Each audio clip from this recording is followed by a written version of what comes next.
বিরাট fan base team. আমি social মিডিয়াতে নাই, আমি সবার থেকে যেটা শুনি যে হেভি ফ্যান বেস নাকি অনেক মানুষের অনেক কথা। উই মেক শিওর যে আমরা তাদেরকে নিরাশ করবো ইনশাআল্লাহ। ঠিক আছে। নোয়াখালীর ভক্তদের জন্য বড় প্রাপ্তি বই কি, কারণ টিম মিটিংয়ে নিশ্চিত করেই ফ্যানবেজ নিয়ে কথা হওয়াটা তো আর চারটিখানি ব্যাপার নয়। নোয়াখালীর ভক্তরা এদিক থেকে স্পেশালি বটে। বাইরে যেমনই হোক, কোচ হিসেবে খালেদ মাহমুদ সুজনের সুনাম আছে ক্রিকেটারদের মধ্যে। সেটার জন্য যে আমাদের যে চেষ্টাটা, আমি খালি ওইটাই দেখতে চাই। আমি খালি দেখতে চাই যে আমরা আমাদের অ্যাটিটিউড ঠিক আছে, আমরা আমার থেকে আমাদের সঠিক কাজটা প্রয়োগটা আমরা এক্সিকিউশনটা করার চেষ্টা করি।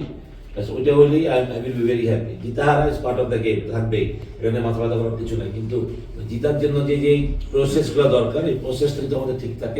এভাবেই খালেদ মাহমুদ সুজন যখন কথা বলছিলেন, মনোযোগ দিয়েই তার কথা চুপচাপ শুনছিলেন জাকির আলী অনিক, মাহিদুল ইসলাম অঙ্কনরা। একটা টিম বানায় তো কেউ বলে না আমরা 6 রান করার জন্য খেলতেছি, রাইট? সবাই বলবে আমরা চ্যাম্পিয়নের জন্য খেলবো, আমিও সেটাই বলছি, আমরা চ্যাম্পিয়নের জন্য খেলবো। চ্যাম্পিয়নের মধ্যে অ্যাবিলিটি আমাদের আসিলা চলা তোলা ড্রেসিং রুমের চেহারা দিতে বলি, নামে কিছু হয় না। একটা কথা বলি, নাম ইজ নাথিং আমার কাছে হচ্ছে কি মাঠে গিয়ে খেলাটা ইম্পর্টেন্ট। ঠিক আছে।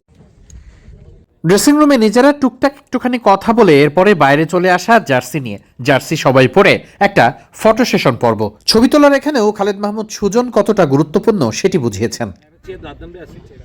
কেউ যেন বাদ না যান, সবাইকে নিয়েই ছবি তুলতে চান। দল মানেই তো সবাইকে নিয়ে একসাথে থাকা, একসাথে খুশি মনে মাঠে লড়াই করা। জাকির আলী অনিক, মাহিদুল ইসলাম অঙ্কন কিংবা হাবিবুর রহমান সোহানরা কতটা ভালো করবে সেটা সময় বলে দেবে। তবে খাতা কলমের হিসেবে বেশ শক্তপোক্তই একটা দল পেয়েছে নোয়াখালী এক্সপ্রেস।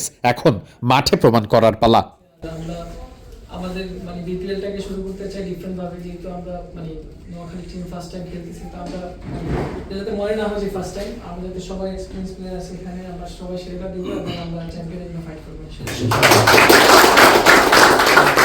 ঠিক আছে, আপনারা মাঠে গিয়ে জার্সিগুলো একজন হাতে তুলে দিয়ে নোয়াখালী হাতেই দাও ভাই, জার্সিটা উঠাই দাও। সলিউশন যেটা হাসান মাহমুদকে আমরা এইভাবে ইউজ করতে চাই না, ম্যাচ পাওয়ার প্লেতে কিংবা ডেথ ওভারে চাই। খালেদ মাহমুদ সুজন এমনই, মাঠে নামার আগে সবাইকে নিয়ে বসে একটুখানি সবার সঙ্গে পরিচয় করিয়ে নেওয়া, সবার সঙ্গে কথা বলে নেওয়ার কাজটা শুরু করে নিয়েছেন, যাতে করে সবাই সবার সঙ্গে সহজ হতে পারেন। বিপিএলে এবার প্রথম পর্বের শুরুটা ঢাকা না, সিলেটে।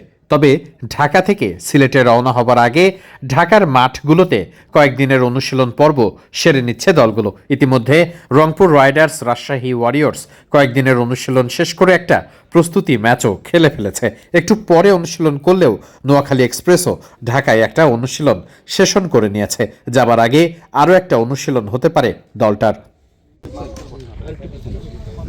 নোয়াখালী এক্সপ্রেসের সবথেকে বড় শক্তির জায়গা তাদের ফ্যানবেজ। তাদের ফ্যানবেজরা মাঠে কতটা দলকে সমর্থন দিতে পারবে সেটার উপরই নির্ভর করতে পারে দলের জয় পরাজয়ের অনেক কিছুই।